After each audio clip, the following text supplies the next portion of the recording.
Olá, tudo bom? Infelizmente, o câncer é uma das doenças mais prevalentes que existem e os estudos científicos já comprovaram que muitas pessoas vão receber o diagnóstico de algum tipo de câncer em algum momento da vida. Mas o lado bom é que os estudos também conseguiram comprovar para a gente que quase metade desses cânceres poderiam ser evitados com mudanças no estilo de vida e a gente sabe do papel importantíssimo da alimentação na prevenção ao câncer. Hoje eu separei para você 4 alimentos que podem estar relacionados com ele, inclusive o último é um que as pessoas consomem muito no dia a dia, sem saber da correlação com o câncer. Então eu vou te falar como escolher e consumir da maneira correta para se salvaguardar com relação a isso. Você precisa assistir esse vídeo, fica aí até o final que você não vai querer perder. Antes de começar, eu quero perguntar se você tem algum histórico pessoal ou familiar de câncer, ou seja, você já foi diagnosticado com câncer em algum momento da sua vida? Espero que se tenha acontecido isso agora esteja tudo bem com você. Ou alguém da sua família já foi diagnosticado com câncer, mais uma vez espero que tenha dado tudo certo para o seu familiar também, se foi o caso. Mas eu quero saber de você, se você puder compartilhar comigo essa informação aqui nos comentários, há quanto tempo foi isso e qual foi o câncer. Isso é super importante para eu poder trazer mais informação cientificamente comprovada para te ajudar com relação a isso. E se você puder, aproveita também e deixa a curtida no vídeo. Isso mostra para o YouTube que você se interessa por esse tipo de conteúdo e acabam chegando mais vídeos assim para te ajudar. Quando a gente fala de câncer, a gente está falando de uma célula que se divide e se multiplica de forma errada e existem alguns fatores que realmente podem ajudar no crescimento dessa célula desregulada, digamos assim, né. Então, antes da gente começar a falar dos alimentos, que é super importante, a gente tem que entender melhor qual é o terreno em que o câncer vai prosperar e o que a ciência já conseguiu identificar com relação a isso de forma cientificamente comprovada. Uma das coisas muito relacionadas com o excesso de crescimento de câncer é a glicose em excesso. As células cancerígenas usam a glicose muito mais rápido do que as células normais. É o chamado efeito Warburg. Outra coisa importante que a gente já conseguiu verificar cientificamente é a relação da insulina alta e do IGF-1 elevado. Esses hormônios ativam vias de crescimento celular. Então, em países em que tem uma alta prevalência de pré-diabetes, né, isso acaba sendo muito relevante. Outro fator que já foi cientificamente comprovado, e eu já falo muito disso aqui nos meus vídeos, é a inflamação crônica. Essa inflamação acaba quebrando barreiras de proteção e desligando mecanismos de apoptose, que é aquela morte celular programada, onde seu corpo vê essa célula aqui se diferenciou de forma errada. Isso pode gerar um câncer, então ele já mata aquela célula aí antes que ela comece a crescer e se multiplicar. E esse é um mecanismo muito importante para o nosso organismo. E também tem a questão da angiogênese descontrolada, onde os tumores criam novos vasos sanguíneos para roubar o sangue, digamos assim, né, os nutrientes, o oxigênio. E uma alimentação correta pode interferir nesses passos, além, claro, da falha no sistema imunológico que acontece com algumas pessoas que são acometidas pelo câncer, porque esse sistema de vigilância do nosso sistema imunológico, que vai destruir essas células anormais, pode ficar enfraquecido por algumas escolhas alimentares ruins. A ideia aqui não é falar para você que o câncer necessariamente vai ser evitado com a alimentação. Eu gostaria muito de poder falar para você, mas a gente sabe que o câncer é uma doença multifatorial. O que eu estou querendo te dizer aqui é que certos alimentos podem aumentar o risco de você desenvolver o câncer e que sim, cientificamente a alimentação já está muito relacionada com uma melhor saúde e um melhor prognóstico nesses casos. O primeiro alimento aqui da nossa lista que a gente tem que tomar muito cuidado com o consumo excessivo é o açúcar e os alimentos que se comportam como açúcar quando a gente consome. Então, se você é uma pessoa que consome muita quantidade de pão branco, macarrão branco, arroz branco, biscoito, bolacha, bolo, alimentos que já têm açúcar ali embutido que você não percebe, aquele suco de caixinha que parece mais natural do que o refrigerante, ou até mesmo o próprio refrigerante, tudo isso, principalmente os ultraprocessados que são ricos em carboidratos simples, podem prejudicar esse quadro, porque como eu te falei, quando a glicose sobe, o tumor acaba utilizando essa energia muito rápida da glicose para ele. E isso é fisiologia mesmo cientificamente comprovada, porque as células cancerígenas gastam glicose 10 a 20 vezes mais rápido do que as células normais. Além disso, a gente já sabe que quando a gente consome esses alimentos, a insulina sobe, né? Porque o açúcar entra muito rápido, a glicose entra muito rápido na corrente sanguínea. Então, isso ativa vias de crescimento. A insulina é um hormônio anabólico. E é aqui que está o perigo, porque aqueles tumores de mama, endométrio, intestino têm muito mais receptores de insulina e IGF-1, então isso acaba sendo muito, né, importante nesses quadros especificamente. Além disso, a gente sabe que a inflamação aumenta porque quando a gente tem muito açúcar no nosso corpo, a gente acaba tendo esse efeito de glicação, aumenta a inflamação e pode levar a mais danos de DNA para muitas pessoas.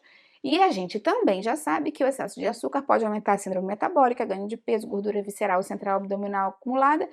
E esse ganho de peso excessivo pode levar a uma obesidade, e a obesidade já está correlacionada a aumentar o risco de mais de 13 tipos de câncer.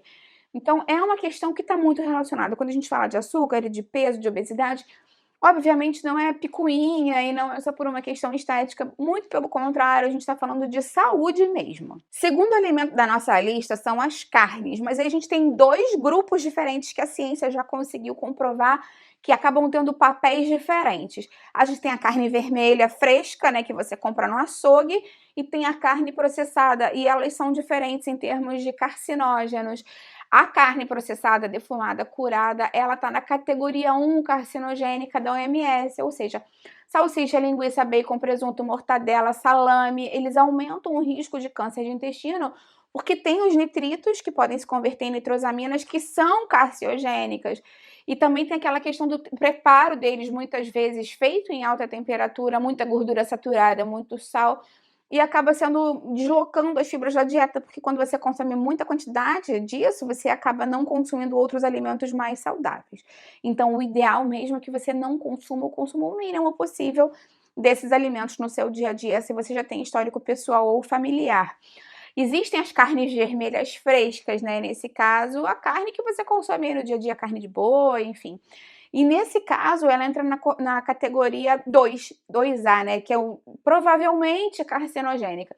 Não é tão forte quanto os embutidos e as carnes curadas, defumadas e processadas, mas tem uma questão muito importante que é a recomendação máxima de consumo, que a OMS indica que até 500 gramas por semana. Eu já fiz um vídeo aqui falando mais sobre isso, porque o ideal é que você reduza o consumo de carne vermelha, mas não precisa necessariamente excluir. Você pode preferir cortes magros, assar, cozinhar, ensopar, evitando essas preparações que podem aumentar o risco de carcinogênese, como fritura, alta temperatura, churrasco pelo benzopireno e outras questões assim. Evitar tostar ou queimar a carne também é muito importante. E sempre acompanhar com fibras naquela refeição, ou seja, saladas, verduras, feijão, legumes, vão ajudar bastante a melhorar esse efeito, né, um pouquinho deletério do consumo exacerbado de carne. Agora, é muito importante mesmo a gente cuidar dessa quantidade, porque é muito fácil você passar da quantidade, né? Tem gente que consome 500 gramas de carne em um churrasco, em um dia, e ainda consome algumas vezes por semana mais carne vermelha, então esse é um ponto bem importante para prestar atenção. Um outro alimento, na verdade não é necessariamente um alimento, mas as pessoas acabam consumindo por via oral, é o álcool. O álcool ele está muito relacionado com carcinogênese, inclusive ele foi recentemente colocado como um carcinógeno classe 1 também. E a gente sabe que, infelizmente, o consumo é altíssimo, né? As pessoas têm muito essa mania de tomar, às vezes, um vinhozinho no jantar para relaxar, uma cervejinha no fim do dia para dormir melhor. E isso é muito complicado, ele aumenta o risco de câncer de mama, intestino, esôfago, fígado, boca e garganta, porque ele vira o acetaldeído, que é um tóxico que danifica o nosso DNA, então ele pode causar mais essas mutações mesmo. Hoje em dia a gente já sabe que não existe dose segura de álcool para ser consumida, ele aumenta a absorção de outros carcinógenos, altera a microbiota intestinal e pode causar deficiência de vitaminas, como folato e vitamina B1, que poderiam ter um efeito mais protetor para a gente. Então, não, como eu te falei, né, não existe atualmente dose segura de álcool como um tempo atrás já se pensou que existia.